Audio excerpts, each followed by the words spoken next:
न थांबणार कधी. परंतु आपल्या या निरंतर यात्रेत लिहित आलाय तो विषय क्षणाक्षणाचा, कणाकणाचा, धरती, आकाश, पाताळ, ताऱ्यांचा, साऱ्यांचा. जगाच्या पाठीवरील 7 प्राचीन द्वीप समूहांपैकी एक द्वीप जम्बूद्वीप म्हणजेच आपला महान भारत देश.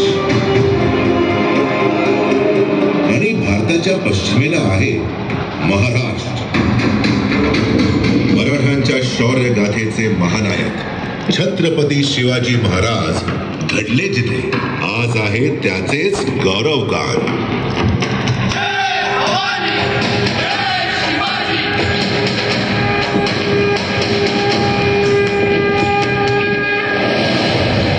अरबी समुद्र आणि सह्याद्री डोंगराच्या बरोबर आहे महाराष्ट्र.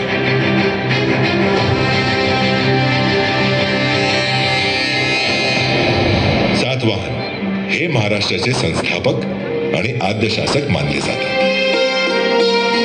त्यानंतरच्या काळात वाकाटक राजांनी विश्वप्रसिद्ध अशा अजिंठा लेण्यांची निर्मिती केली.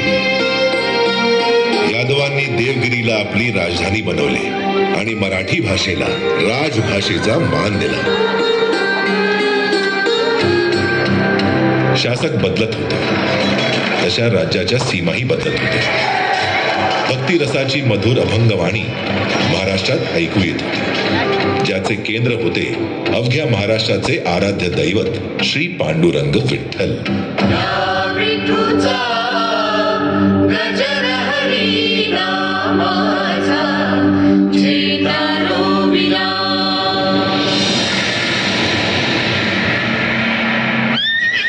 तेरावे शतक संपता संपता महाराष्ट्रात भयंकर उलथापालथीचा भीतीदायक काळ सुरू झाला. खिलजी वंशाचा आक्रमक शासक अलाउद्दीन खिलजी यांनी यादवांच्या देवगिरीवर हल्ला केला.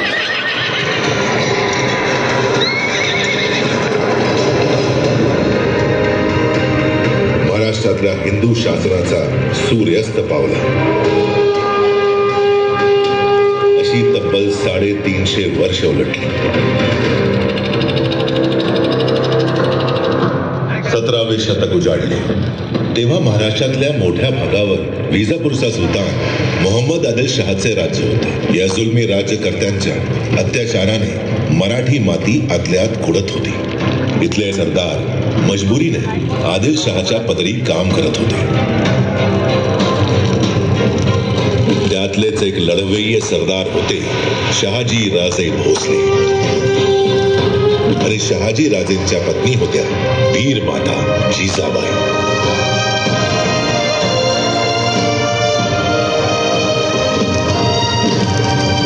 जेव्हा भारत भूमी आक्रंदत होती, मागत होती एका वीर पुत्राचे दान, मा जिजाऊंच्या पोटी जन्मला एक पुत्र महान, ज्याचं लाडाचं नाव होतं शिवबा, ज्यांना आपण सगळे ओळखतो छत्रपती शिवाजी महाराज या नावाने.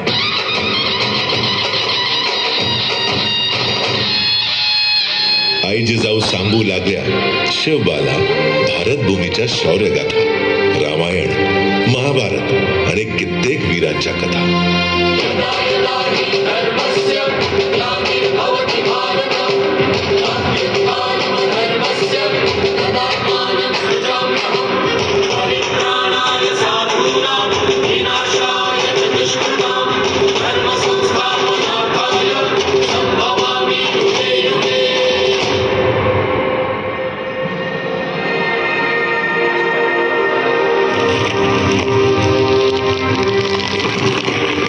केवळ भूमीच नव्हे, मराठ्यांचा स्वाभिमानही होता गहाण. ही वेदना करीत होती बाल शिवबाला बेचैन.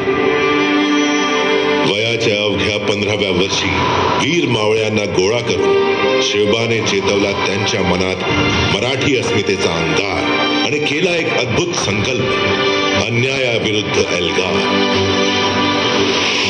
मी शिवाजी शहाजी भोसले जिजाऊंची आणि मराठी मातीची शपथ घेतो. यापुढे हिंदवी स्वराज्याची स्थापना हेच माझ्या जीवनाचे लक्ष्य आहे आणि आई जगदंबेच्या कृपेने मी ते मिळवेनच मिळवेन. आमचा संकल्प आहे स्वराज्य आणि केवळ स्वराज्य.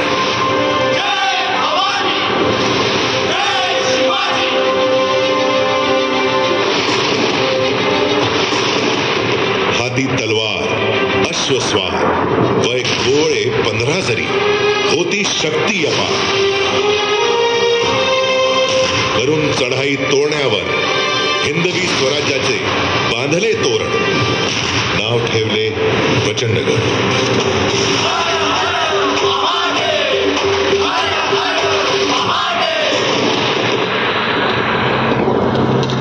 शिवाजी महाराजांचा हा विजयरथ रोखण्यासाठी आदिलशहाचा सेनापती अफजल खान प्रतापगडावर पोहोचला. दगलबाज अफजल खानाने कपटाने शिवाच्या पाठीवर वार केला, परंतु राजांच्या चिलखताने तो वार अलगद झेलला आणि क्षणात विजेच्या वेगाने शिवाजी राजांनी वाघनखांनी खानाचा कोथळा बाहेर काढला.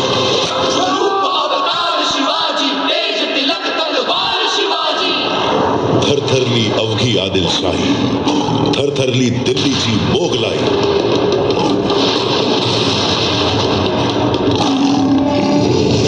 शिवाजी महाराजांना शह देण्यासाठी औरंगजेबाचा सेनापती शाहिस्ते खान पुण्यात आला. वीर शिवाजीने शाहिस्ते खानाची बोटे छाटली. याच दरम्यान सुरतेचा मोठा खजिनाही महाराजांनी लुटला.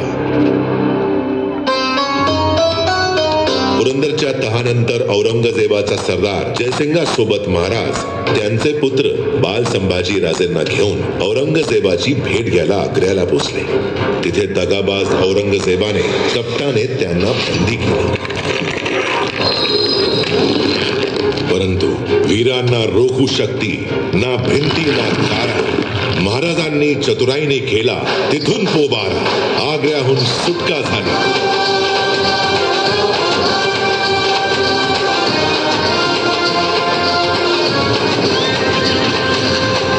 यानंतर महाराजांची सुंग शक्ती जागृत झाली. स्वराज्यातून पळून लावला अवघा मुघल आणि स्थापन केले मराठ्यांचे एक छत्री राज्य, स्वराज्य.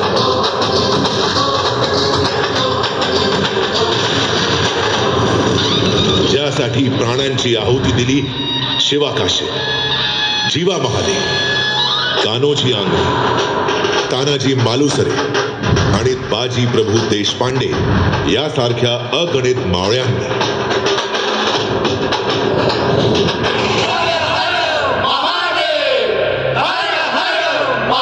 रायगडावर झाली अभूतपूर्व तयारी आणि अखेर तो शुभ समय आला. वैदिक मंत्रांच्या घोषात राज्याभिषेक सोहळा संपन्न झाला.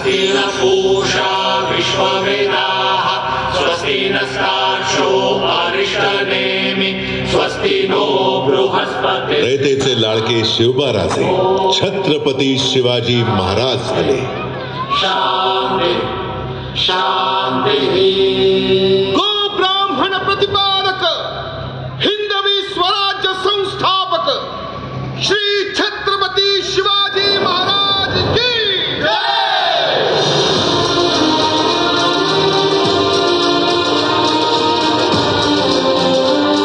महाराजांची ख्याती सर्व दिशांना पसरत होती, बहरत होती.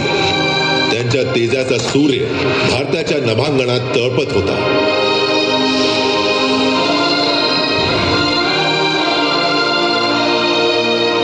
परंतु तो दुर्भाग्याचा दिवस उजाडला. सन 1680 दिनांक 3 एप्रिल. हिंदवी स्वराज्याचा हा तळपता तारा अस्त पावला. छत्रपती शिवाजी महाराजांनी आपल्या नश्वर देहाचा त्याग केला, परंतु करोडो भारतीयांच्या हृदयात ते आजही जिवंत आहेत आणि अनंत काळ त्यांचं हे स्थान अढळ राहील, ध्रुव ताऱ्याप्रमाणे.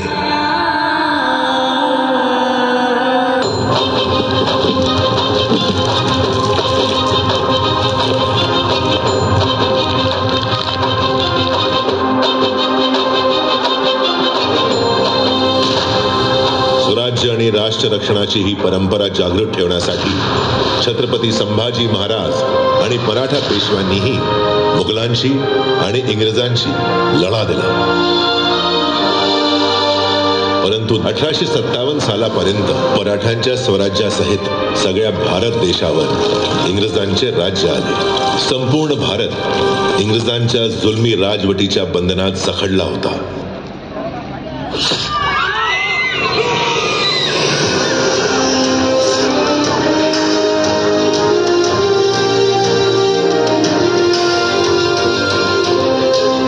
भारताच्या स्वातंत्र्य आंदोलनाची सिंह गर्जना केली बाळ गंगाधर टिळकांनी.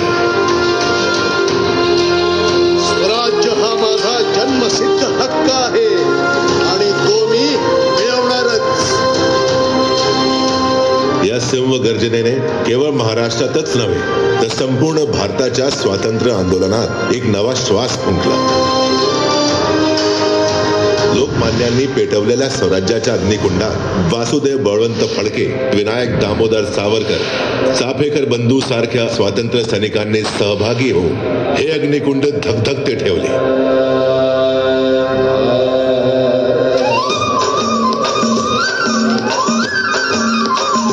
स्वातंत्र्य संग्रामाला नवी दिशा देण्यासाठी महात्मा गांधी दक्षिण आफ्रिकेहून भारतात परतले.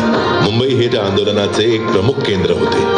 दांडी यात्रा असो, असहकार चळवळ असो, महाराष्ट्रातल्या स्वातंत्र्य सैनिकांनी महात्मा गांधींना मोलाची साथ दिली. याच मुंबईतल्या गोवालिया टँक मैदानातून गांधीजींनी इंग्रजांना भारत छोडोचा अंतिम इशारा दिला आणि इंग्रजांच्या जुलुमी सत्तेला इथून निघून जाण्यास भाग पाडले.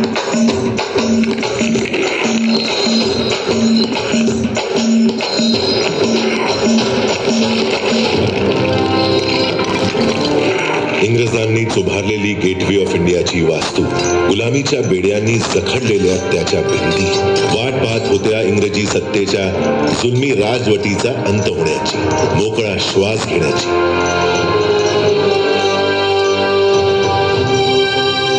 आणि तो दिवस उगवला. हजारोंच्या बलिदानाने जवळपास 200 वर्षाच्या गुलामगिरीतून देश स्वतंत्र झाला.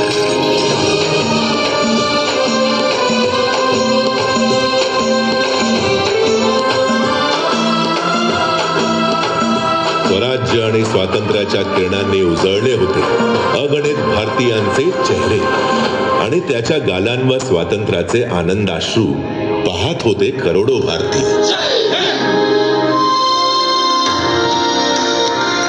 गेटवे ऑफ इंडिया पाहत होता ब्रिटिशांची अखेरची सैनिक तुकडी समुद्रातून रवाना होता. स्वातंत्र्याचं कालचक्र भारतात पुन्हा गतिमान झालं. एक नवा सूर्य भारताच्या क्षितिजावर तळपू लागला. स्वतंत्र भारताचे भविष्य उज्ज्वल करण्यासाठी कायद्याचे विद्वान अभ्यासक बाबासाहेब आंबेडकर भारतीय राज्यघटनेचे शिल्पकार ठरले.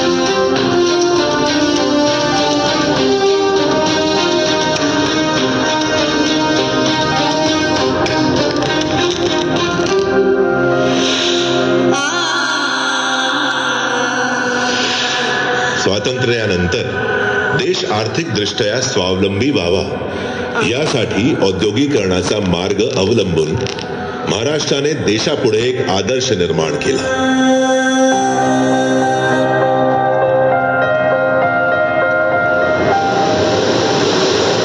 मुंबई, जिला फिरंग्यांनी बॉम्बे म्हटलं, तिथे पहिली ट्रेन धावली, पहिली फिल्म बनली.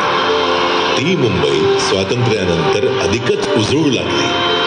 असंख्य भारतीयांच्या स्वप्नांची नगरी झाली ही मुंबई. आज भारताच्या आर्थिक राजधानीचे शहर आहे मुंबई.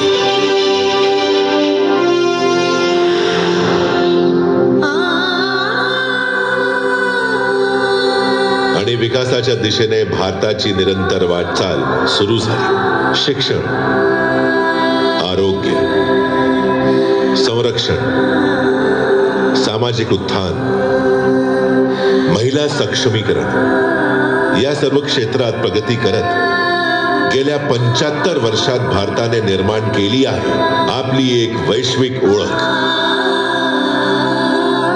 ज्यांच्या बलिदानाने लाभले अनमोल स्वातंत्र्य त्यांना भावपूर्ण नमन करत देश साजरा करतो आहे स्वातंत्र्याचा अमृत महोत्सव. आगामी 25 वर्षे आहेत अमृतकाल भारताचा. आजचा भारत जाणतो आहे गतीची दिशा, प्रगतीची भाषा. थांबला तो संपला, हाच आहे संकल्प आजच्या भारताचा. सर्वश्रेष्ठ भारत, सर्वशक्तिमान भारत, हेच आहे ध्येय आजच्या भारताचे. या ध्येयाच्या प्राप्तीकरता हवाय दृढनिश्चय आणि दूरदर्शीपणा. लाभले आहे सौभाग्य या देशाला एका प्रगतिशील नेतृत्वाच्या श्री नरेंद्र मोदींच्या रूपाने, एका यशस्वी पंतप्रधानांच्या भूमिकेत, विद्यमान नेतृत्वाच्या भूमिकेत. ज्यांचा संकल्प आहे सन 2047च्या आधी भारताला विकसित देशांच्या यादीत सामील करणे, आणि हे शक्य आहे त्या पंचप्राणांच्या जोरावर. और हमें उन पंच प्राण को लेकर के 2047 जब आजादी के 100 साल होंगे. विकसित भारताचा संकल्प, गुलामगिरीच्या प्रत्येक विचारातून मुक्ती, आपल्या समृद्ध परंपरांचा अभिमान, एकता, एकोपा आणि नागरिक कर्तव्यांचे पालन, या 5 प्रतिज्ञांच्या जोरावरच भारत बनणार आहे जगातील दुसऱ्या क्रमांकाची अर्थव्यवस्था.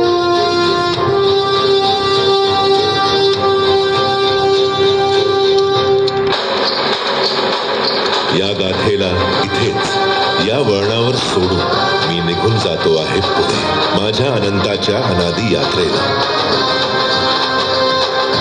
मी पुन्हा येईन जेव्हा भारत साजरा करीत असेल आपला शतक महोत्सव.